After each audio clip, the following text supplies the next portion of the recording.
ఈ 30వ వేడుకకు రావటం అన్నది అది నాకు బాధ్యత.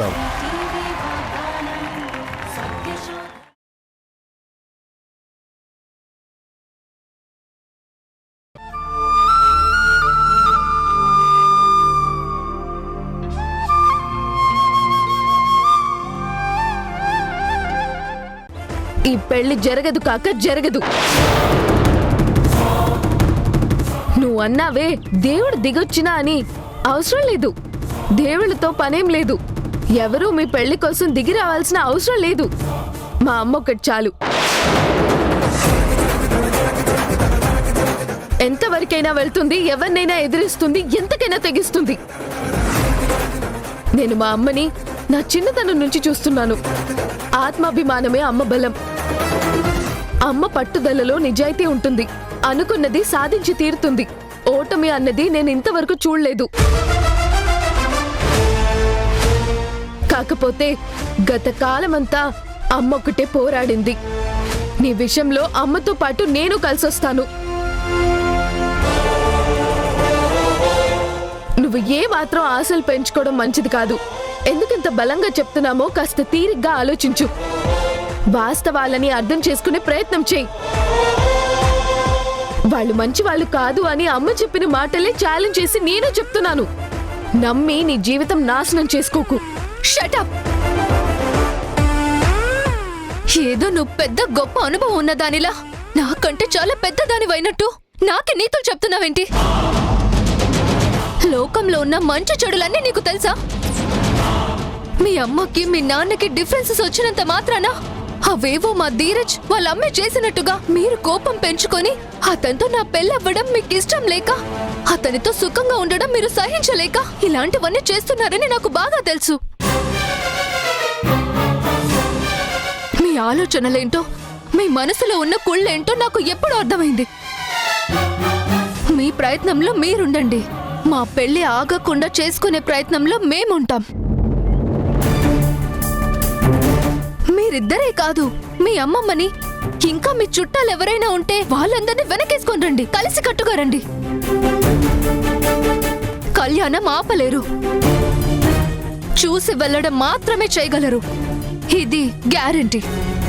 కావాలంటే రాసి పెట్టుకో.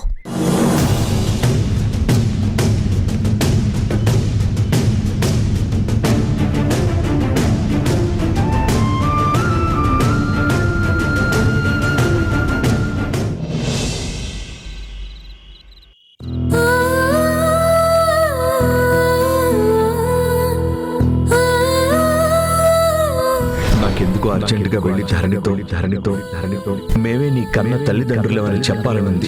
ధరణికి చెప్తే తర్వాత ఆ విషయం మధుకు తెలుస్తుందిగా.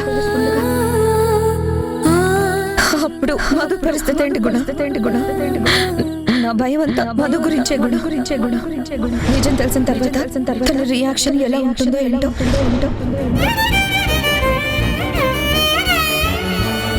తను దూరం అవుతుందో అన్నదే కదా నా భయం.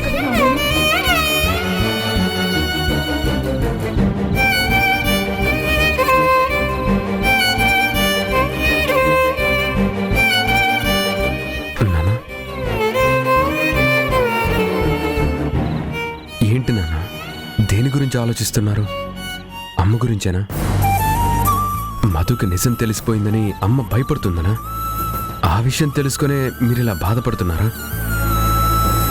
అవును తరుణ్, ఒకప్పుడు నేను చూసిన జననికి, నేను అంచనా వేసిన జననికి, ఈరోజు చూస్తున్న జననికి చాలా వ్యత్యాసం ఉందిరా. అప్పుడు ఎంత ధైర్యంగా ఉండేదో ఇప్పుడు అంత పిరికితనం కనిపిస్తుంది. తల్లి పిల్లల మీద ఎంత ప్రేమ చూపిస్తుందో, పిల్లలే ప్రాణంగా అమ్మను బ్రతుకుతారని జననిని చూస్తే అర్థమవుతుందిరా.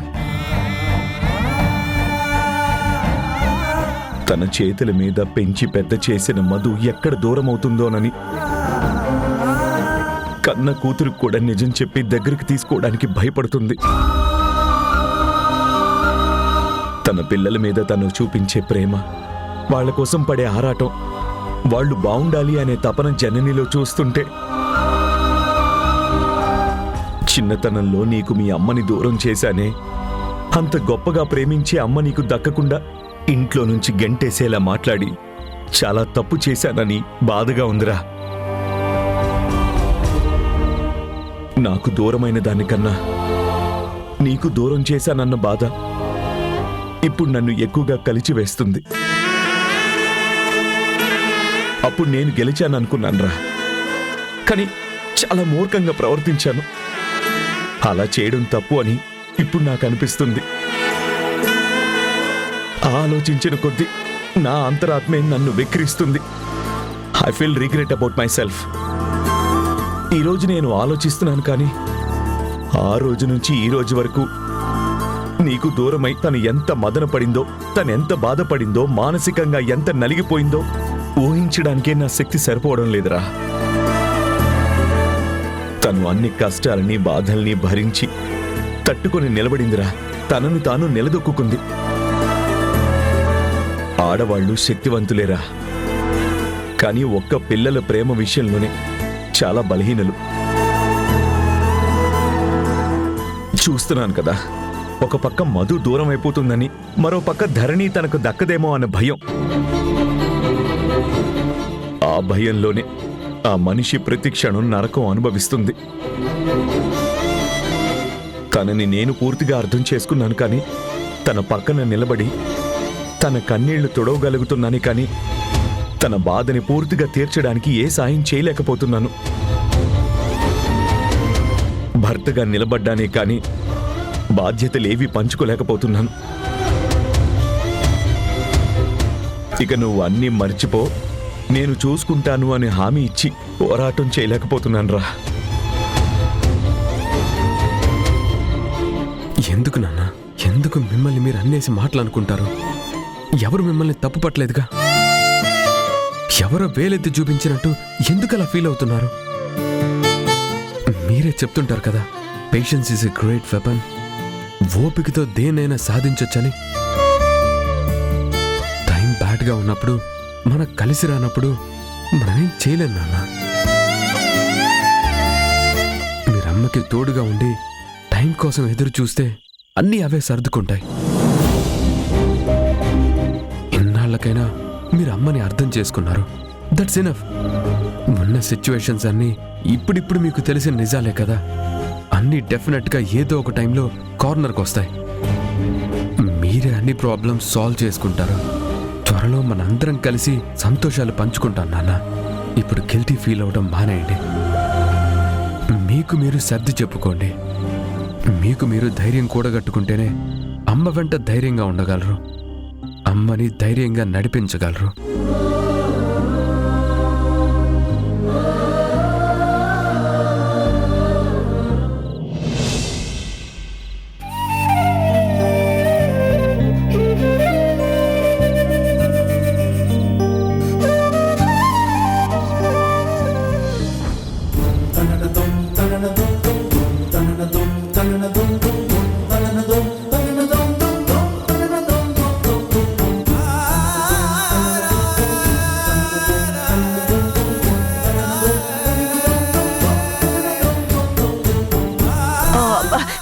వచ్చావా?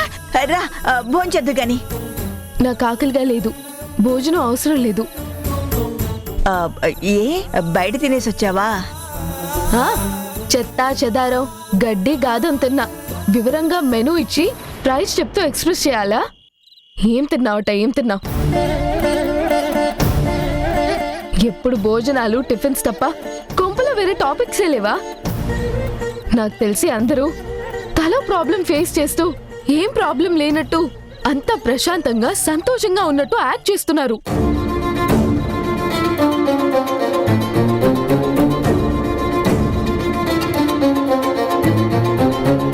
చూడండి, ఎవరికి వాళ్ళు అంత కామ్గా తల్లలు వంచుతూ తిప్పుకుంటూ తప్పించుకుంటూ పోతే ప్రాబ్లం సాల్వ్ కావు. కొన్ని విషయాలు బయట పెట్టుకోవడం బెటర్. ప్రాబ్లమ్స్ ఏంటి, సాల్వ్ ఏంటి, బయట పెట్టుకోవడం ఏంటి? ప్రతి దాంట్లో నువ్వు దూరకు. ఎవరి గురించి అంటున్నానో, ఎవరు మౌనంగా ఉంటున్నారో వాళ్ళు ఆలోచించాలి.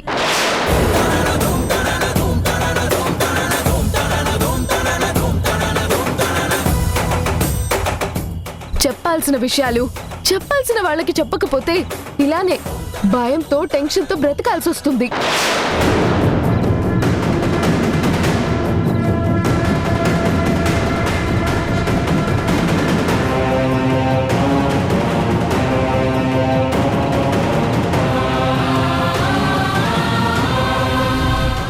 ధరణికేమో నిజం చెప్పదు, అదేమో అమ్మని అపార్థం చేసుకుంటూ ఇంకా ఇంకా కోపం పెంచుకుంటుంది.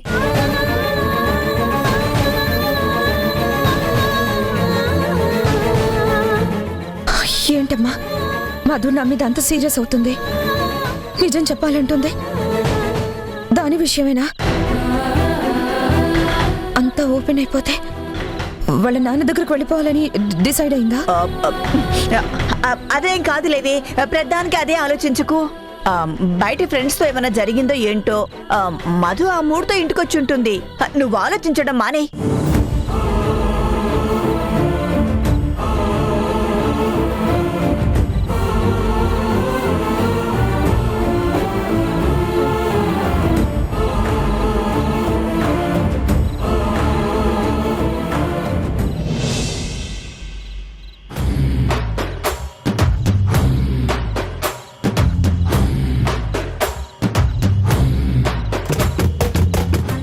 ఏంటన్నా షాజహాన్ తాజ్మహల్ కట్టినట్టు నువ్వు ధరణి కోసం బీర్మహల్ కడుతున్నావా? కాదురా, ఇదిగో ఇది ధరణి, ఇది జనని. ఏంటన్నా బీర్ బాటిల్స్ పట్టుకొని ధరణి జనని అంటున్నావు? ఏంటి కన్ఫ్యూజన్? రే, నాకున్న కన్ఫ్యూజన్ చాలు, చెప్పేది సైలెంట్గా విను. ఈ బాటిల్ ధరణి అనుకోండి, ఈ బాటిల్ జనని అనుకోండి. ఇది మా అక్క, ఇది మా బావ.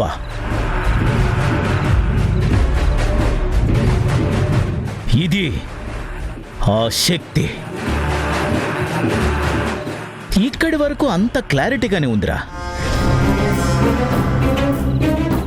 నేనేమో మా బావ కూతురు కదా అని ధరణిని ప్రేమించి పెళ్లి చేసుకుందాం అనుకుంటే మా బావ నాకిచ్చి చేయడంట.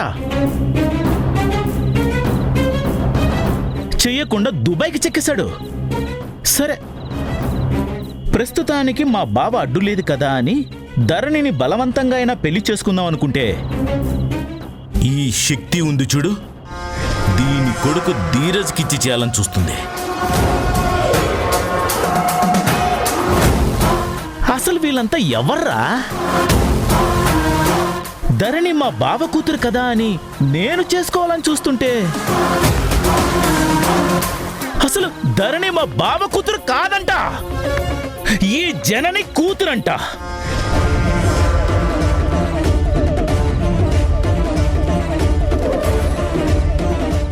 పోనీ ఈ శక్తి ఉంది చూడు, ఇది ధీరజ్కి ధరణికి పెళ్లి చేస్తుందేమో అనుకుంటే ఈ జనని వాళ్ళ పెళ్లి జరగనివ్వదు. ప్రతిసారి అడ్డు పడుతూనే ఉంది. ఇదిగో ఇక్కడుంది చూశారు, ఇది మా అక్క శారద.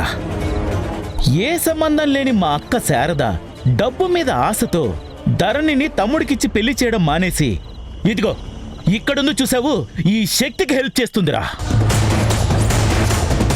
అన్నట్టు చెప్పడం మర్చిపోయాను రోయ్, ఈ కథలో ఒక పెద్ద ట్విస్ట్ ఉంది. ఆ ట్విస్ట్ ఏంటంటే వీళ్ళందరికీ నిజం తెలుసు కానీ ధరణికి మాత్రం నిజం తెలియదురా.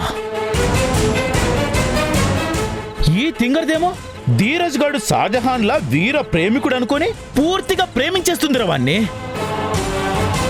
ఈ ధీరజ్ గాడు ఉన్నాడు చూసావా, వీడు వీళ్ళమ్మతో కలిసి వెనకాల గొయ్యలు తవ్వుతున్నారు. ఏంటో అన్నా, నువ్వు చెప్పింది ఏమీ అర్థం కావట్లేదన్నా. అన్నా నీకు ఇవన్నీ తెలుసు కదా, ధరణి దగ్గరికి వెళ్ళి నువ్వే నిజం చెప్పేయచ్చు కదా. రే, నేను చెప్పిన అది నా మాట ఎలా నమ్ముతుందిరా? ఒకవేళ నమ్మకపోయినా బలవంతంగా అయినా చెప్దామని చెప్పడం వల్ల నాకేంట్రా ఉపయోగం? అందుకే అన్న మనకి టెన్షన్లు ఎందుకు చెప్పు. ఆ ధరణిని వదిలేసి మన వీధిలో నల్లగా పొట్టిగా సోడా బుడ్డి కలద్దాలు పెట్టుకొని వెడుతుంది చూడు సరోజ, దానికి లైనే అన్నా. అది తప్పకుండా పడిపోతుంది, నీకు పెళ్ళైపోతుందన్నా. రేయ్ ఏంట్రా ఈ కేశవ అంటే ప్లే బాయ్ లా కనబడుతున్నాడా? రేయ్ లవర్ బాయ్ రా. ధరణిని మాత్రమే ప్రేమిస్తాడు, ధరణిని మాత్రమే పెళ్లి చేసుకుంటాడు రా. అన్న నువ్వు చెప్పిన మాటలు చూస్తుంటే ధరణి నేను పెళ్లి చేసుకోదని క్లియర్గా అర్థమవుతుందన్నా. అన్నా నువ్వు సీరియస్గా చూసినా ఎలా చూసినా కూడా జరిగేది అదే అన్నా. ఖచ్చితంగా ధరణి నీకు దక్కదు.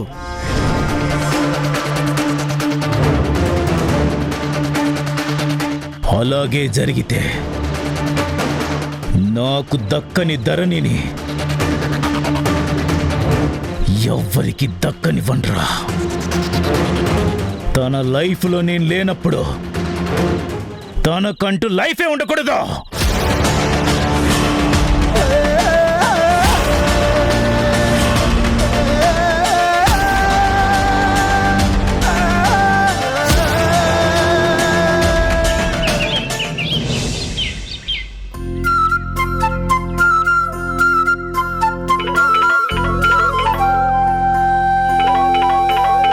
బాలు, ఆ ఫోన్ చూడరా.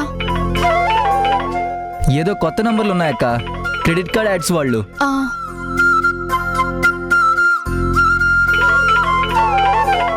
అబ్బా పొద్దున్నే నస మొదలు పెట్టారంటే వదలరు. నంబర్స్ ఎక్కడ సంపాదిస్తారో ఏంటో. ఆగు, మళ్ళీ మళ్ళీ చేస్తున్నారంటే ఎవరికైనా మనతో పనేమో, మనకు తెలిసిన వాళ్ళేమో. ఉండు. హలో, ఎవరండి? అమ్మా బుజ్జి, నేనమ్మా నాన్నని. నాన్న,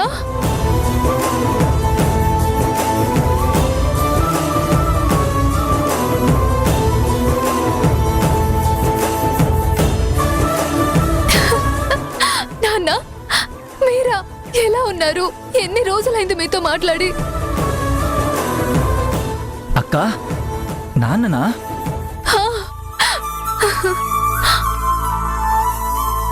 ఏంటే మీ నాన్న ఫోన్ చేశారా? ఎలా ఉన్నారంట? ఎక్కడున్నారంట? అమ్మా ఇప్పుడే నాన్నతో మాట్లాడుతుంది. ఎలా ఉన్నారు నాన్న? ఎలా ఉన్నారు చెప్పండి. నేను బాగున్నానమ్మా, మీరంతా ఎలా ఉన్నారు? అమ్మా బాలు అంతా ఓకే కదా? మేం బానే ఉన్నాం నాన్న. మీ ఆరోగ్యం ఎలా ఉంది? ఫుడ్ అది బాగా తింటున్నారా? రెస్ట్ తీసుకుంటున్నారా? నాకేం ఇబ్బంది లేదమ్మా, అన్ని విధాలుగా బాగానే ఉన్నాను. దుబాయ్లో యాక్సిడెంట్ జరిగిందని తెలిసినప్పుడు మేమెంత భయపడ్డామో. నేను చాలా కంగారు పడ్డాను, మీరు నా గురించి భయపడతారని. నేను సేఫ్గానే ఉన్నానమ్మా.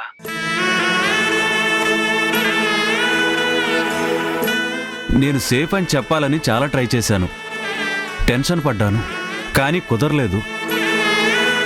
అప్పుడు నేను వేరే రూరల్ ప్లేస్లో ఉన్నాను, ఫోన్ కాంటాక్ట్ కూడా లేదు. తెలిసింది నాన్న, మీ కంపెనీ కన్సల్టెన్సీ వాళ్ళని కనుక్కుంటే వాళ్ళు చెప్పారు. అప్పుడే కాస్త మనసు కుదుట పడింది. ఒక రోజంతా టెన్షన్ పడ్డాం.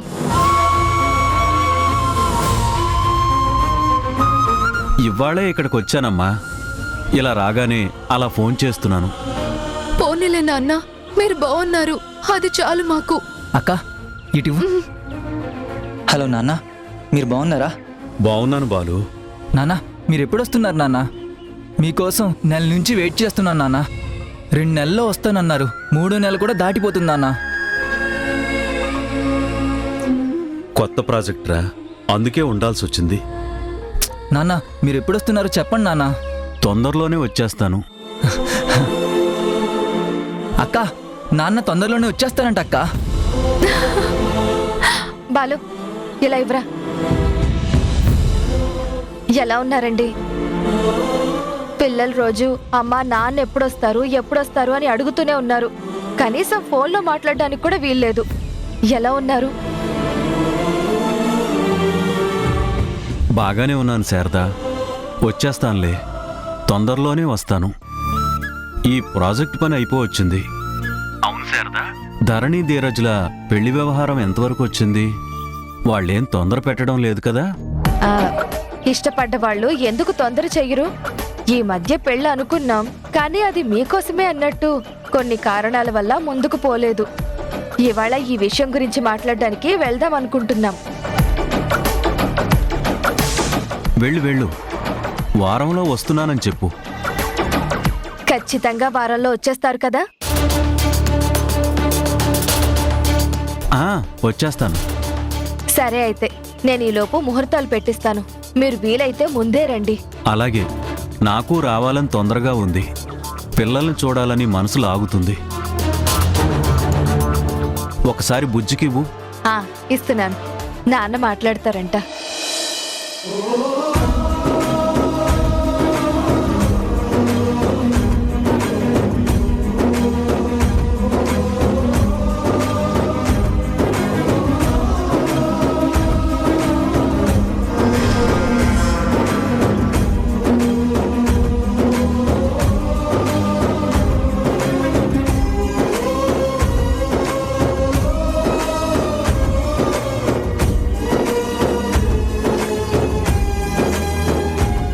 వారంలోపే వస్తానంటున్నారు కదా,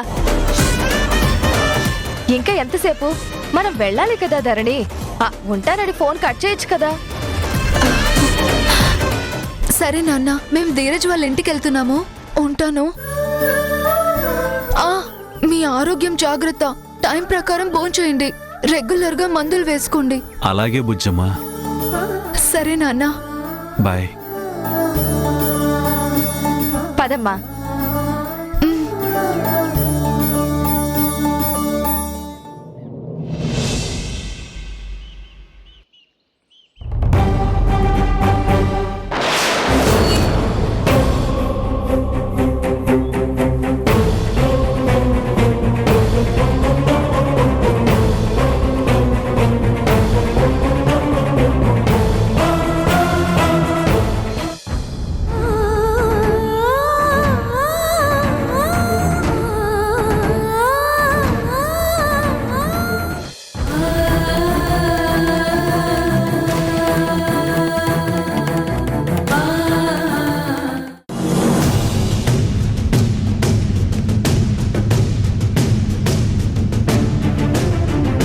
ధరణి నా కూతురని తెలిసి కూడా అది నాకు దూరం అయిపోతుందని చెప్తుందమ్మా.